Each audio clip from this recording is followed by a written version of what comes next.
Plus TV के popular serial मन्नत में विक्रांत ने कस्टडी केस जीत लिया, बट अब उसे अफसोस हो रहा है कि उसने क्यों किया दुआ के लिए ये कस्टडी केस। विक्रांत ने यहाँ पर सारा इल्जाम डाला नीतू पर, क्योंकि दुआ बेहोश होने वाली थी, क्योंकि वो इतना ज्यादा डर गई थी सच जानने के बाद कि विक्रांत उसके बाबा है, और उसने विक्रांत को बेहोश होते होते ये बोला है कि उसे विक्रांत के साथ नहीं रहना है। और ये बात सुनकर विक्रांत का दिल टूट गया है, क्योंकि इससे पहले दुआ उससे ज्यादा अच्छे तरीके से बात करती थी और विक्रांत ने डिसाइड कर लिया कि ये कस्टडी वापस मन्नत को वो देगा। वकील को उसने बुला लिया है और चिल्लाकर वो कह रहा है कि मैं देखता हूँ कि ये कस्टडी मुझे कौन वापस नहीं देने देता, ये कस्टडी मैं वापस देकर रहूंगा, मैं खुद कोर्ट में केस लड़ूंगा, मैं ये कस्टडी डिजर्व नहीं करता हूँ और इस तरीके से तो मैं ये कस्टडी वैसे भी नहीं लेना चाहता था। आप अभी के अभी पेपर्स बनवाओ, ये कस्टडी हम वापस देंगे मन्नत को। और नीतू से रोकने की कोशिश करती है और ये कहती है कि ये तेरा हक है मन्नत, और दुआ तेरे हक के है और वो धैर्य छीन रहा है। और विक्रांत बोलता है कि मन्नत और दुआ कोई प्रॉपर्टी नहीं है, कोई मुझसे कोई छीन रहा है,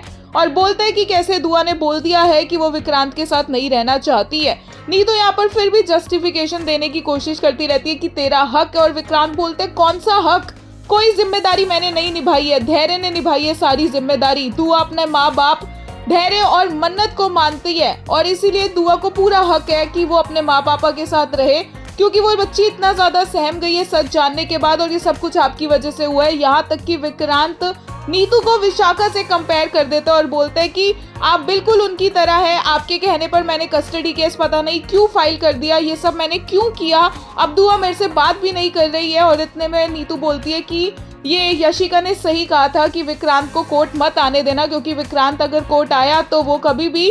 कस्टडी अपने हिस्से में नहीं आने देगा सच जाने बिना। और नीतू को इस तरह से बात करते हुए सुनकर यशिका पर भी विक्रांत को गुस्सा आ जाता है और यशिका यहाँ पर बात घुमाने की कोशिश करती है, क्योंकि अब वो सामने आ गई है उसकी सच्चाई। तो वो बोलती है कि उसने तो ये सब कुछ नीतू आंटी के लिए किया, क्या कि उनकी तबीयत खराब ना हो जाए, वो इतनी ज्यादा परेशान हो रही थी इसलिए उन्हें ऐसे आइडिया उसे देने पड़े। पर विक्रांत किसी की बात नहीं सुनता है और उसने डिसाइड कर लिया कि ये कस्टडी वो वापस देगा धैर्य और मन्नत को।